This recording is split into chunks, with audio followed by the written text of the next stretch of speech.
कल हमने देख लिया था basic definition of climate, basic definition of weather क्या होता है। आज हम स्पेसिफिकली देखेंगे कि what are the factors affecting the climate of a place, right. So the today's topic will be factors affecting the climate.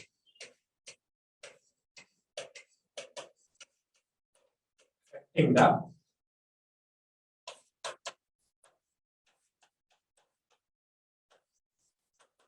किसी भी जगह का, जैसे मान लीजिए हम बार बार बात करते हैं कि हमने कल भी देखा था और आम बोलचाल की भाषा में हम हमेशा बात करते हैं कि शिमला का क्लाइमेट ऐसा है। जब भी हमारे ये पूरे इंडिया की कहानी, ऑलमोस्ट आप ये मान के चलिए कि हिमाचल प्रदेश, उत्तराखंड, जम्मू कश्मीर को अगर आप छोड़ दिया जाए तो उसके अलावा पूरा इंडिया गर्मियों को छुट्टी मनाने कहा जाता है। मतलब ऐसा बचपन से एक वो होता है कि गर्मी की छुट्टी में मसूरी जाएंगे, शिमला जाएंगे, गुलमर्ग जाएंगे, ठीक है, या श्रीनगर जाएंगे। सबसे ज्यादा शिमला, कुल्लू, मनाली इन जगहों पे जाते हैं, राइट। तो क्यों जाते हैं? क्योंकि वहां के क्लाइमेट के बारे में आपको आइडिया पहले से होता है, राइट। क्या होता है? वहां के क्लाइमेट के बारे में आपको आइडिया पहले से होता है। अब प्राइमरीली आप गर्मी की छुट्टियों में मसूरी, कुल्लू, मनाली और शिमला जाते हैं या नैनीताल जाते हैं, राइट। तो गर्मी की छुट्टी में ही क्यों जाते हैं? क्योंकि आपको पता है वहां का क्लाइमेट ऐसा है कि गर्मी के दिनों में आपको वहां पे ठंड मिलेगी, ठंड इन द सेंस की थोड़ी सी राहत मिलेगी। अगर आपको नॉर्थ इंडिया में, जैसे कि अभी currently northern part of India में 40-45 डिग्री सेल्सियस तापमान चल रहा है वहां एवरेज, तो वहां पे आपको 20-25 डिग्री सेल्सियस तापमान मिलेगा, जो कि बहुत राहत देता है आपको, ठीक है। तो वहां पे आप 5 दिन, 7 दिन, 8 दिन, 10 दिन या 2 दिन, 3 दिन जितना भी बिताते हैं तो आपको बहुत क्लाइमेटिकली आप बहुत ज्यादा सुकून में रहते हैं, राइट। सो ये चीज हमें पहले से पता है कि हमें गर्मियों में कहाँ जाना है, कुल्लू मनाली या शिमला जाना है, because we have got an idea कि वहां का क्लाइमेट कैसा है। अब वहां के क्लाइमेट का ठंडा होने का रीजन क्या है? क्यों दिल्ली में भी या फिर अहमदाबाद में भी या फिर भोपाल में भी या फिर प्रयागराज में भी गर्मी के दिनों में 25 डिग्री सेल्सियस तापमान क्यों नहीं रहता है, वहीं पे 25 डिग्री सेल्सियस क्यों रहता है? तो इन सब वजहों को, इन सब फैक्टर्स को आज हम यहाँ पे देखने वाले हैं, ठीक है। तो आप सब लोग जल्दी से आ जाइए, आ ही गए वैसे तो, है ना। चलो, तो इन सभी फैक्टर्स को हम लोग यहाँ पे देखेंगे। सो पहला फैक्टर जो है दैट इज लैटिट्यूड या फिर location. The first factor that we will study is latitude और location, right. So the first factor is latitude और लोकेशन, ठीक है। Now how does it affect the climate of a particular place? कैसे affect करता है इसको देखते हैं। देखिए, यहां पे सपोज करते हैं ये हमारा earth, right. So this is our earth, इसको हमने ग्लोब मान लिया, ठीक है। और इस अर्थ पे हमारे पास, इसको हमने बोल दिया कि ये है हमारा इक्वेटर और इसको हमने बोल दिया कि ये है हमारा प्राइम मेरिडियन, ठीक है। दो हमने जो सेंट्रल लाइंस है उनको यहाँ पे ड्रॉ कर दिया।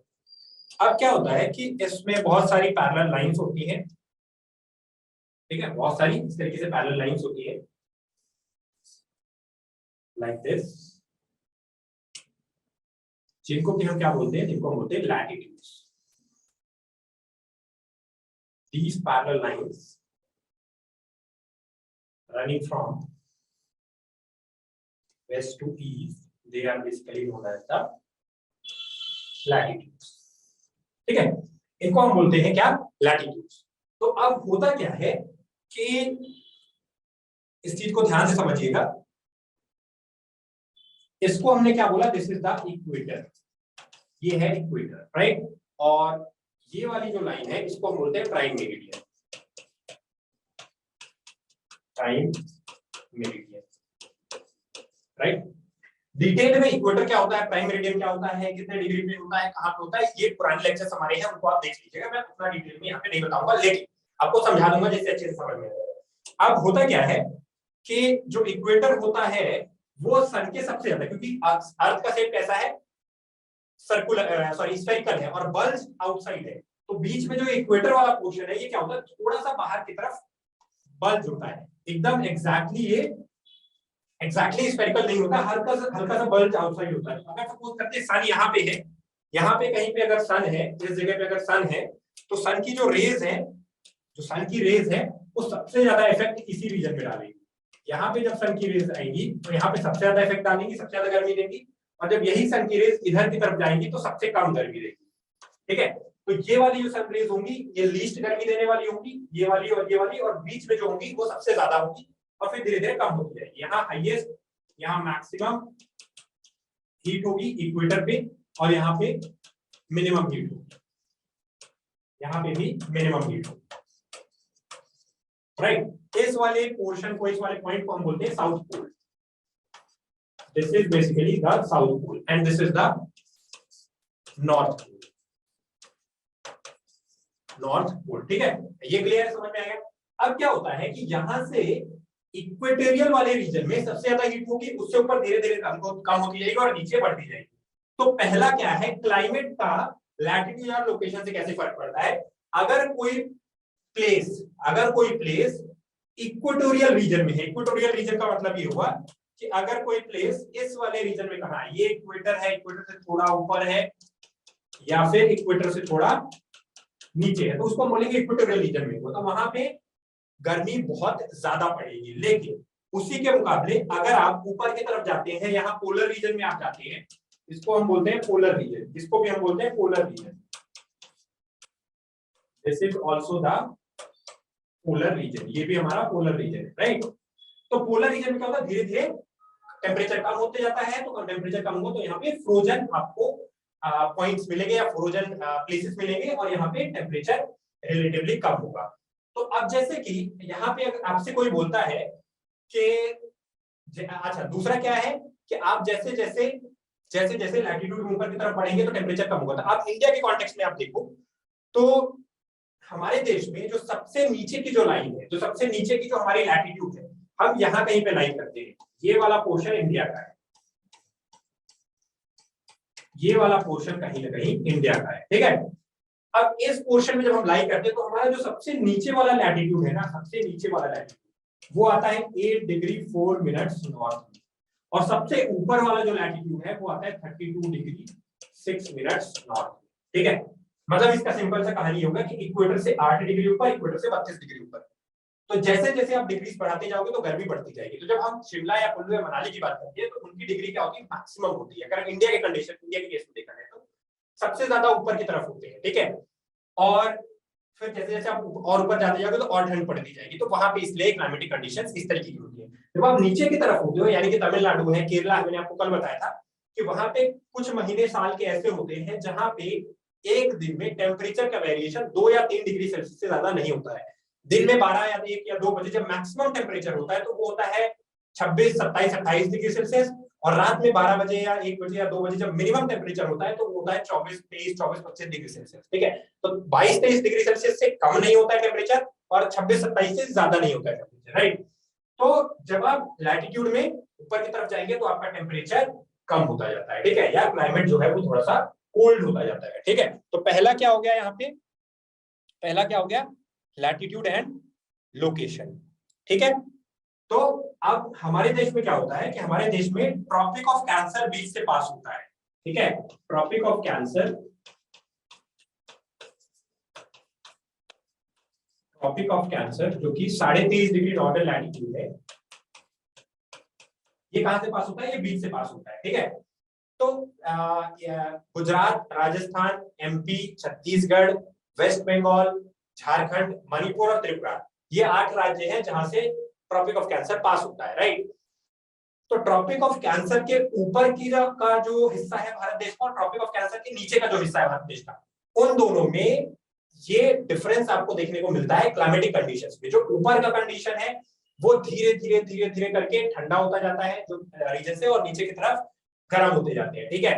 इक्वेटोरियल क्लाइमेट को अप्रोच करते जाते हैं, राइट। तो पहला यहाँ पे क्या होगा कि ट्रॉपिक ऑफ कैंसर जो है वो 23.5 degree Celsius, 23.5 degree northern latitude को डिफाइन करता है, और उस नॉर्दर्न लैटिट्यूड को डिफाइन करने की वजह से यहाँ पे जो ट्रॉपिकल वेदर कंडीशन है वो होता है, ठीक है।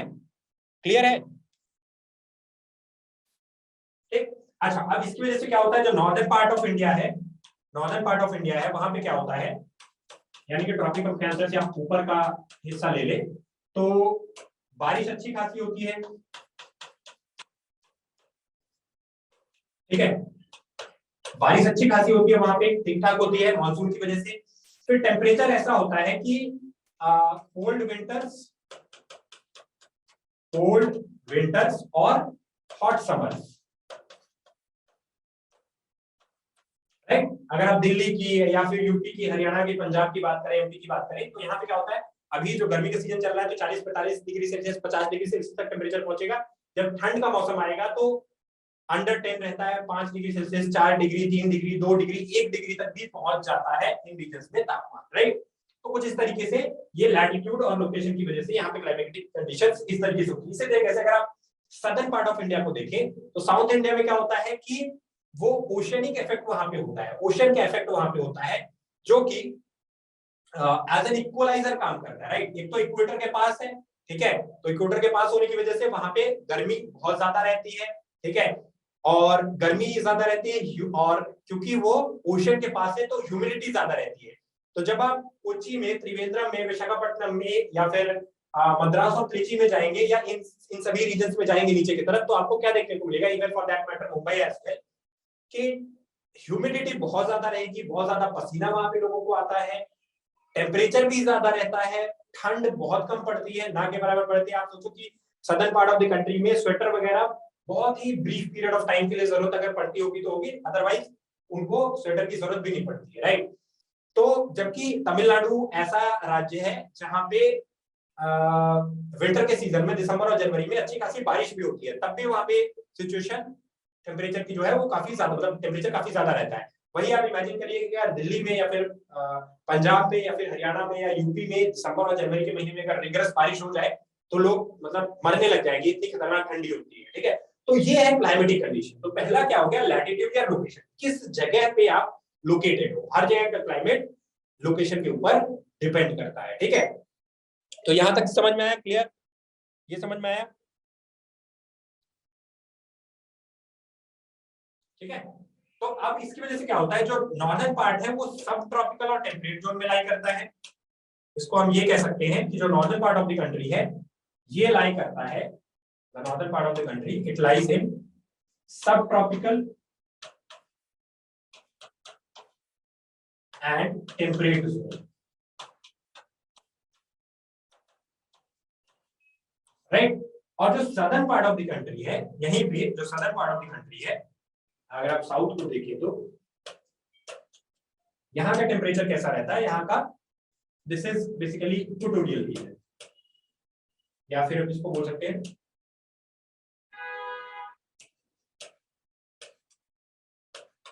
Equatorial climate. सदर्न पार्ट मतलब कि ट्रॉपिक ऑफ कैंसर से साउथ की तरफ, राइट।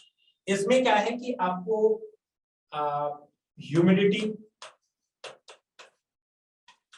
मिलेगी, ठीक है, फिर एक्सट्रीम वेदर कंडीशंस यहाँ पे नहीं मिलेगी, एक्सट्रीम वेदर कंडीशंस आपको देखने को नहीं मिलेगी। एक्सट्रीम वेदर कंडीशंस का मतलब ये होता है बहुत ज्यादा गर्मी और बहुत ज्यादा सर्दी, ठीक है, तो वो आपको देखने को यहाँ पे कम मिलता है। गर्मी होती है ओवरऑल देखो तो गर्मी बहुत ज्यादा होगी, लेकिन ऐसा नहीं कि एकदम लू चल रही है और इस तरीके की नहीं होती है, ठीक है। फिर ओशन इफेक्ट्स भी यहाँ पे आपको देखने को मिलता है, you will see ocean effects as well in the southern part of the country, right? So this is the पहला फैक्टर जो है हमारा लैटिट्यूड और लोकेशन की वजह से हमारा क्या फर्क पड़ता है क्लाइमेट के ऊपर। ये क्लियर है, समझ में आ गया। किसी भी जगह के क्लाइमेट को डिसाइड करने के लिए हमें ये पता होना जरूरी है कि वहां का लैटिट्यूड क्या है, कितने डिग्री लैटिट्यूड को लाई करता है, उसी के हिसाब से हम गर्मी, ठंडी, सर्दी, बारिश का मौसम डिसाइड करते हैं, ठीक है। दूसरा जो इंडिया है, अब यहाँ पे हम इंडिया के कॉन्टेक्स्ट में भी बात करें तो हम इंडिया की ही बात करें कि इंडिया में दूसरा जो फैक्टर है वो है हिमालयन माउंटेन्स। तो सेकेंड फैक्टर है इंडिया के अंदर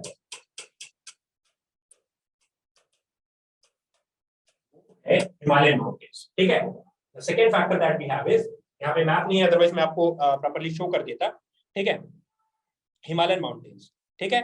अब हिमालयन माउंटेन्स से दो इंपॉर्टेंट फैक्टर्स हमारे यहाँ पे निकल के आते हैं। There are two important factors जो कि हमारी क्लाइमेटिक कंडीशन को इफेक्ट करते हैं। पहला फैक्टर क्या है, ध्यान से समझना।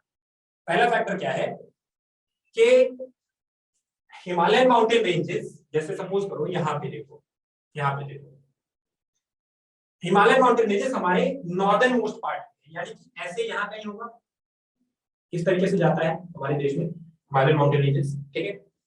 इसके ऊपर जो है, जब आप हिमालयन माउंटेन रेंजेस से ऊपर की तरफ जाओगे तो जो पोलर रीजन की तरफ हम बढ़ रहे हैं, यानी कि ज्यादा ठंड वाली रीजन की तरफ बढ़ रहे हैं। जब आप और पीछे जाओगे और ऊपर की तरफ, नॉर्थ की तरफ जाओगे तो बहुत ज्यादा ठंड पड़ेगी। ऊपर जाओगे तो आपको चाइना का कुछ रीजन, तजाकिस्तान, तुर्कमेनिस्तान, उज्बेकिस्तान, इनका रीजन, और फिर फाइनली रशिया का रीजन आ जाता है। फिर रशिया जैसे सबसे नॉर्दर्न पार्ट में रशिया खत्म होता है तो नॉर्थ पोल आ जाता है वहां से ऑलमोस्ट, राइट, आर्कटिक रीजन आ जाता है। तो ये वाला जो रीजन है ना, ये वाला, ये एक्सट्रीम स्नोफॉल वाला रीजन है। साइबेरियन रीजन जो है, जो रशिया का रीजन है, इंडिया से जैसे ही आप नॉर्थ की तरफ जाओगे तो बहुत ज्यादा बोन चिलिंग ठंड पड़ती है और बर्फबारी होती है ऑलमोस्ट पूरे साल में, राइट, या maximum time of the year, right. तो अगर ये नहीं होता, अगर हिमालयन माउंटेन रीजन हमारे देश के नॉर्दर्न बाउंड्री को नहीं कॉन्स्टिट्यूट कर रहा होता तो क्या होता, यहाँ से जो ठंडी हवाएं हैं, ऊपर से जो रशिया की ठंडी हवाएं हैं या साइबेरियन रीजन की जो ठंडी हवाएं हैं, वो हमारे देश में आती, और उसकी वजह से हमारे देश में ठंड और ज्यादा बढ़ती, जो कि हिमालयन माउंटेन रेंजेस रोकता है। तो यहाँ पे कंडीशन इसी वजह से हिमालयन माउंटेन रेंजेस का, हम लोग तो सदर्न स्लोप में है, तिब्बत और चाइना का रीजन जो है वो नॉर्दर्न स्लोप में है, तो जो नॉर्दर्न स्लोप वाला एरिया है वहां पे बहुत ज्यादा ठंड पड़ती है, राइट। हमारे यहाँ पे भी पड़ती है बट रिलेटिवली कम पड़ती है। तो पहला क्या है, Himalayan mountain region acts as a shield against the cold winds from the north. उत्तर की दिशा से या नॉर्थ रीजन से जो कोल्ड विंड्स आती हैं उसको रोकता है क्या, हिमालयन माउंटेन रेंज, राइट। दूसरा यहाँ पे हिमालयन माउंटेन रेंजेस का इंपॉर्टेंट जो, दूसरा यहाँ पे हिमालयन माउंटेन रेंजेस का जो इंपॉर्टेंट यूज है, या फिर आप कह सकते हैं कि जो इंपॉर्टेंट फंक्शन है वो क्या है कि मॉनसून की जो विंड्स आती है, मॉनसून क्या होता है कि यहाँ मतलब जो अरेबियन सी वाला रीजन है, जैसे कि इस तरीके से हमारा देश का वो है, अगर मैप है, ठीक है, इस तरीके से अगर आप देखें तो ये यहां से, ये अरेबियन सी का रीजन है, यहाँ पे अरेबियन सी है। अब यहां से क्या होता है, अरेबियन सी से इस तरीके से मॉनसून विंड्स जाती है। मॉनसून विंड्स क्या होता है कि ये रेन बियरिंग विंड्स है, रेन कैरिंग विंड्स है। इनके अंदर इतना मॉइस्चर होता है कि ये पूरे देश भर को क्या देती है, बारिश देती है। बारिश का पूरा सीजन तो जून जुलाई अगस्त सितंबर का होता है, मॉनसून विंड्स की वजह से होता है, राइट। अब ये विंड्स यहाँ से जा करके पहले महाराष्ट्र को बारिश देंगी, गुजरात को बारिश देंगी, कुछ रीजन ऑफ राजस्थान, फिर एमपी, फिर ऊपर जाते जाते यूपी, फिर यहाँ से टकराती है, यहाँ से टकराती है किससे, ऐसे जाना होता है हिमालयन माउंटेन रेंज। जब हिमालयन माउंटेन रेंज से टकराती है तब फिर हमारे रिट्रीटिंग मॉनसून और फिर बाकी के रीजन में बारिश आती है, राइट। तो ये अगर नहीं होता तो बारिश जो है हमें एप्रोप्रिएट नहीं मिल पाती, ठीक है। तो एक रीजन यहाँ पे ये भी है क्योंकि हिमालयन माउंटेन रेंजेस जो है वो एज अ शील्ड एक्ट करती है, ठीक है। तो सारा का सारा जो मॉइस्चर है जो कि मॉनसून विंड्स अपने साथ कैरी करके जाती है, वो मॉइस्चर सब कॉन्टिनेंट रीजन में ही क्या होता है, आता है, यानी कि बारिश के फॉर्म में, प्रेसिपिटेशन के फॉर्म में सब कॉन्टिनेंट रीजन, यानी कि जो हमारा इंडिया, पाकिस्तान, श्रीलंका, बांग्लादेश, इसी रीजन में सारी की सारी बारिश होती है, right. Prominently India and region of Bangladesh, right. So ये भी एक प्रोमिनेंट यहाँ पे रीजन है, ठीक है। It traps the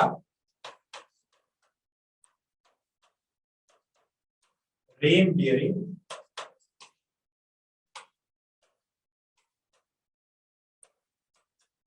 monsoon winds to shed the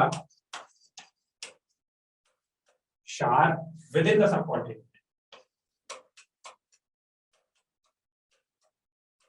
within the subcontinent, ठीक है। तो जो हमारी रेन बियरिंग विंड्स है उनको भी ये रोकता है, कौन, हिमालयन माउंटेन रेंजेस, ठीक है। तो ये हमारा सेकंड फैक्टर हो गया हमारे क्लाइमेटिक कंडीशंस का, जो कि इफेक्ट करता है। तीसरा जो यहाँ पे फैक्टर है वो है distance from the sea. Distance from the sea, लोग क्या समझ में आ रहा है? तो तीसरा जो फैक्टर है यहाँ पे वो क्या है? डिस्टेंस फ्रॉम द सी। सी से हम कितने डिस्टेंस पे है उससे भी हमारा ये डिपेंड करता है, ठीक है। अब सी का काम क्या होता है? सी मॉडरेटिंग इफेक्ट क्रिएट करता है। सी क्या करता है? Sea creates the moderating effect.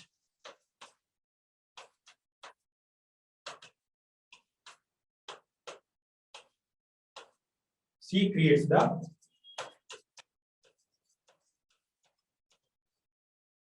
Moderating effect, ठीक है।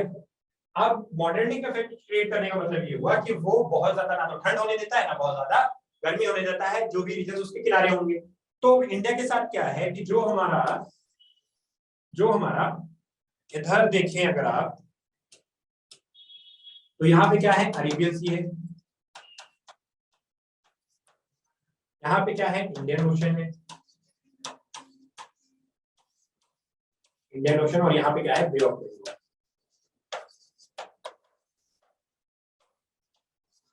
राइट। तो जो रीजन सी के किनारे पे है, ठीक है, जो रीजन सी के किनारे पे है, जो हमारे 8 से 9 स्टेट्स हैं, गुजरात, महाराष्ट्र, गोवा, कर्नाटका, केरला, तमिलनाडु, आंध्र प्रदेश, उड़ीसा एंड वेस्ट बंगाल, ये जो राज्य है यहाँ पे मॉडरेटिंग इफेक्ट आपको देखने को मिलेगा इनके किनारों पे, राइट। जबकि बाकी के जो इंटरनल राज्य हैं या इवन इन राज्यों के जो इंटरनल रीजन है वहां पे आपको मॉडरेटिंग इफेक्ट देखने को नहीं मिलेगा, ठीक है। तो सी क्या करता है? ये मॉडरेटिंग इफेक्ट क्रिएट करता है, ठीक है। तो अगर सी के पास है आपका कोई रीजन, ठीक है, तो नियर द सी क्या होगा? Near the sea moderating effect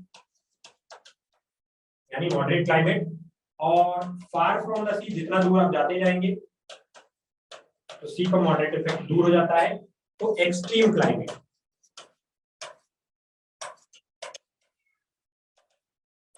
extreme effect of climate मतलब एक्सट्रीम क्लाइमेट का मतलब होता है मॉडरेट इफेक्ट। एक्सट्रीम का डिफरेंस ये है कि मॉडरेटिंग में ना तो बहुत ज्यादा गर्मी ना बहुत ज्यादा ठंड, और एक्सट्रीम में क्या होता है? बहुत ज्यादा गर्मी और बहुत ज्यादा ठंड, ठीक है। तो ये यहाँ पे डिपेंडेंसी हमारी होती है इसके ऊपर, सी के ऊपर। इंडिया का सी बॉर्डर कितना है? 7517 किलोमीटर के आसपास अप्रोक्सीमेटली कोस्ट लाइन है, ठीक है, जो इंडिया की कोस्ट लाइन है 7517 किलोमीटर, राइट। तो राइट फ्रॉम गुजरात टू बाकी के जो रीजन है, ठीक है, टिल वेस्ट बंगाल। तो ये 7517 किलोमीटर के अलोंग जो पार्ट है, ये पार्ट जो है ये क्या है?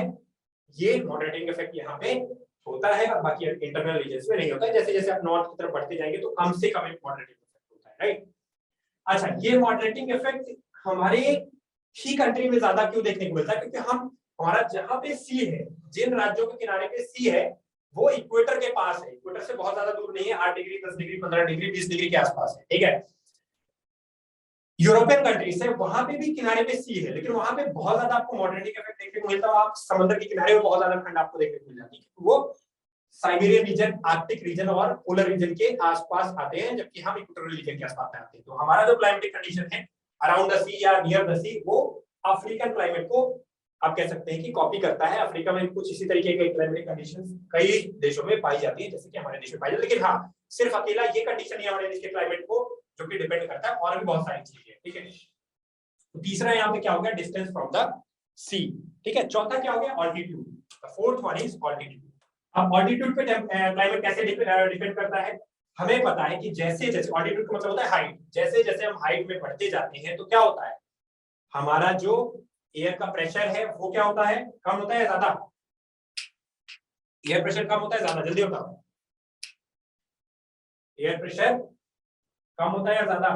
लेस होता है, ठीक है। तो आपका एयर प्रेशर कम होने लगता है, और टेम्परेचर भी कम होने लगता है। जैसे जैसे आप ऑल्टीट्यूड की तरफ, मतलब ऊंची ऊंचाई की तरफ बढ़ते जाओगे तो टेम्परेचर भी कम होगा। तो ये भी क्लाइमेट को अफेक्ट करता है। अगर आप समंदर के किनारे जाते हैं तो वहां पे ऑल्टीट्यूड क्या है? 0।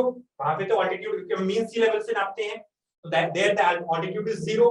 अब जैसे जैसे आप ऊपर बढ़ते जाओगे तो टेम्परेचर कम होता जाएगा। तो जब आप हिमालयन माउंटेन रेंजेस में जाते हो तो ऑटोमेटिकली टेम्परेचर सब जीरो में पहुंच जाता है, जबकि आप जब नीचे की तरफ जाते हो तो टेम्परेचर 20-25-30 डिग्री सेल्सियस के आसपास रहता है। अच्छा, समुद्र के किनारे टेम्परेचर कभी 50 डिग्री भी नहीं पहुंचेगा, उतना भी नहीं होने देता, वो 40-50 भी आपको देखने को नहीं मिलेगा। मोस्टली जो टेम्परेचर है वो 20 से 30 के बीच में रहता है, मोस्टली 32-35 तक भी जाता है, बट ज्यादातर 20 से 30 के बीच में रहता है, ठीक है। जबकि आप ऑल्टीट्यूड वाले रीजन में जाओगे तो वहां सर्दियों में 0 डिग्री सेल्सियस और गर्मियों में 40-45 भी पहुंच जाता है, ठीक है। तो ये है ऑल्टीट्यूड के साथ क्या होता है, टेम्परेचर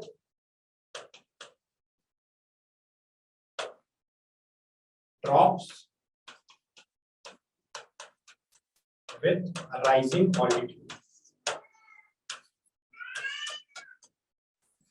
राइजिंग ऑल्टीट्यूड। जैसे जैसे आप ऑल्टीट्यूड में बढ़ेंगे टेम्परेचर क्या होता जाता है, कम होता जाता है, ठीक है। तो since temperature is a very important factor of any places climate, तो इस वजह से भी यहाँ पे ये फर्क पड़ता है, ठीक है। और एयर प्रेशर भी कम होता है।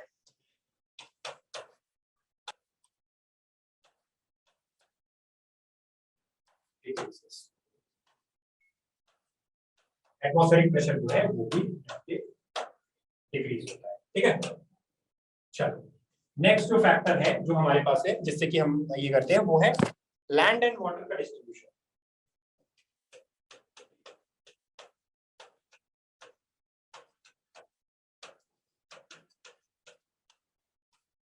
Distribution of land and water, ठीक है। तो लैंड एंड वाटर का डिस्ट्रीब्यूशन कैसे ये करता है।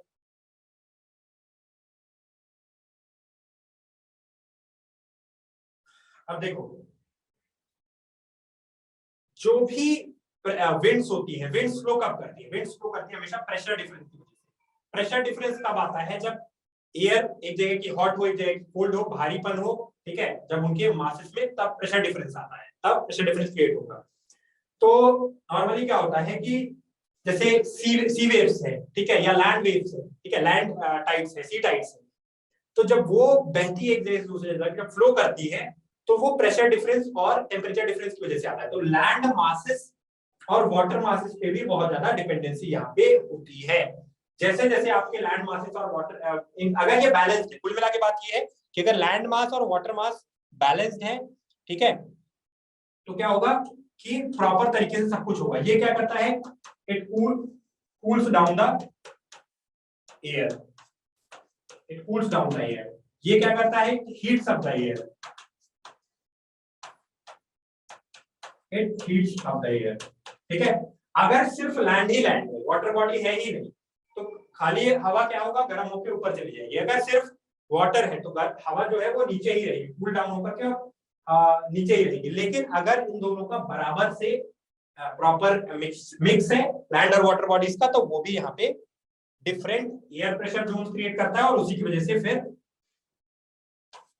It creates air pressure Jones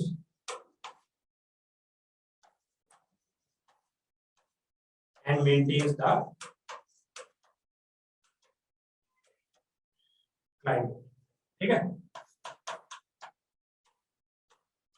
मतलब बारिश होनी है, नहीं होनी है, कितनी होनी है, ये इनके ऊपर भी डिपेंड करता है कि distribution of land and water कैसा है, कितना है, फॉरेस्ट कहाँ पे कितना है, कहाँ पे वाटर बॉडी कितनी है, रिवर कितनी है, लेक कितना है, जो लेक है उसका एरिया कितना बड़ा है, इन सब चीजों के ऊपर बहुत ज्यादा डिपेंड करता है। जैसे इंडिया है, तो इंडिया सपोज करो जहां पे Arabian Sea, Bay of Bengal और इंडियन ओशन है, उस जगह पे, उस रीजन में अगर ये तीनों वाटर बॉडीज नहीं होती, डेजर्ट जैसा होता, तो सोचो इंडिया का क्लाइमेट कैसा होता, ना बारिश होती, ना फिर उस तरीके की ठंड पड़ती, मतलब बहुत सारे फिर चेंजेस आ जाते हैं। तो इनके डिस्ट्रीब्यूशन की वजह से भी बहुत सारी चीजें यहाँ पे टेक प्लेस करती है, right. So the next thing that we are discussing and the last one is relief.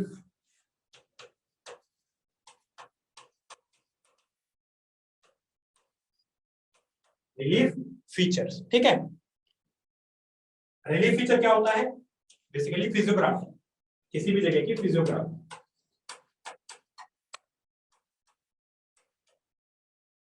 जैसे इंडिया में क्या है कि ऊपर की तरफ जो नॉर्दर्न हमारे स्टेट्स है, वहां पे हमारे नॉर्दर्न प्लेन, ठीक है। पर क्या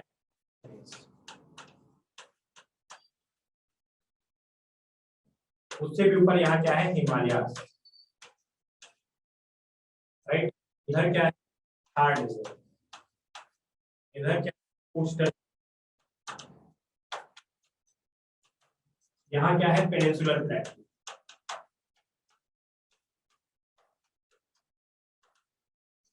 यहाँ भी क्या है, कोस्टल प्लेन्स। ये कौन सा रीजन है, हिमालय वाला, जम्मू कश्मीर, हिमाचल, उत्तराखंड, ये पूरा रीजन, उधर सिक्किम, अरुणाचल प्रदेश तक, northern plains, MP, UP, Rajasthan, फिर बिहार, झारखंड, वेस्ट बंगाल वाला रीजन, थार, राजस्थान, गुजरात वाला region, peninsular plateau, MP, then Chhattisgarh, then Maharashtra, then Telangana, Orissa वाला रीजन। फिर कोस्टल प्लेन्स, इधर western coastal plain, Maharashtra, Gujarat, Goa, Karnataka और केरला, और eastern coastal plain, Tamil Nadu, Andhra Pradesh, Orissa और वेस्ट बंगाल। तो इस तरीके से हमारा डिस्ट्रीब्यूशन है, क्या, फिजियोग्राफी, क्या, रिलीफ फीचर, ठीक है। तो रेनफॉल का डिस्ट्रीब्यूशन, राइट, इसमें हीट का डिस्ट्रीब्यूशन, और ये सब जो चीजें हैं ये किस पे डिपेंड करती है, रिलीफ फीचर के ऊपर डिपेंड करती है। जैसे वेस्टर्न घाट्स है, तो वेस्टर्न घाट्स की वजह से, क्योंकि वेस्टर्न घाट का रिलीफ फीचर अलग है, तो वहां पे रेनफॉल सबसे ज्यादा रिसीव होती है। इसी तरीके से हमारा जो नॉर्थ ईस्टर्न रीजन है, मेघालय और मिजोरम वाला, वहां पे रेनफॉल बहुत ज्यादा रिसीव होती है, right. Central part of the country में एवरेज रेनफॉल होती है। जो तमिलनाडु है, वहां पे क्या होता है कि रिट्रीटिंग मॉनसून से रेनफॉल होती है। जो जैसलमेर वाला, जैसे मैंने आपको कल भी बताया था, थार डेजर्ट का जो एरिया, वहां पे बहुत ही कम रेनफॉल रिसीव होती है, ठीक है। तो ये अलग अलग रीजन्स में डिपेंड करता है कि रेनफॉल कहाँ पे कितनी रिसीव होगी, उसके रिलीफ फीचर के हिसाब से। रेनफॉल से वहां का वेजिटेशन डिसाइड होता है, वेजिटेशन से वहां का वाइल्ड लाइफ डिसाइड होता है, वाइल्ड लाइफ और वेजिटेशन के अलावा वहां से क्लाइमेटिक कंडीशंस, मतलब वहां कितनी गर्मी कितनी ठंड पड़ेगी, वो डिसाइड होता है। तो ये सारी चीजें यहाँ पे, सारे factors role play. These are the different factors which affect the climatic conditions of India. So this was all about how the climatic conditions of a particular place depend on which all factors. ठीक है, awesome class, ठीक है। बाकी लोगों को भी बुलाओ यार, लोकेश, और भी लोग आए क्लास में। अच्छा, बहुत सारे लोगों को पता ही नहीं है, पता है, बहुत सारे लोगों को ऐसा लगता है कि ये क्लास पता नहीं करना चाहिए नहीं करना चाहिए, हमारे काम की है भी या नहीं है, उनको समझ में नहीं आ रहा है कि हम मिस क्या कर रहे हैं। I guess आप लोग कर रहे हैं क्योंकि Lokesh is a regular student of this very class, my class, so he will know कि what is the exact bunch of knowledge that he is getting, right? तो बाकी लोगों को समझ में नहीं आ रहा है कि इसको करने से क्या फायदा है क्या नहीं फायदा है, कुछ समझ में आ रहा है नहीं आ रहा है। You won't be getting such knowledge in any other place very easily, right? So अगर आप लोगों को कुछ सीखना है सच में, तो और भी लोगों को बुलाइए, बुले की क्लास अटेंड करो। बहुत अच्छी क्लासेस होती हैं, जिसको करोगे तो तुम्हारे दुनिया के जो भी डाउट्स होंगे ना सारे, वो क्लियर हो जाएगा, बहुत अच्छे समझ में आएगा, ठीक है। तो बताओ भाई, और लोगों को भी बताओ, ताकि वो लोग भी क्लास करें और अच्छे से नॉलेज गेन करें। चलो लोकेश, ठीक है, मिलते हैं कल आगे की क्लास के साथ। बाय बाय, गुड इवनिंग, जय हिंद।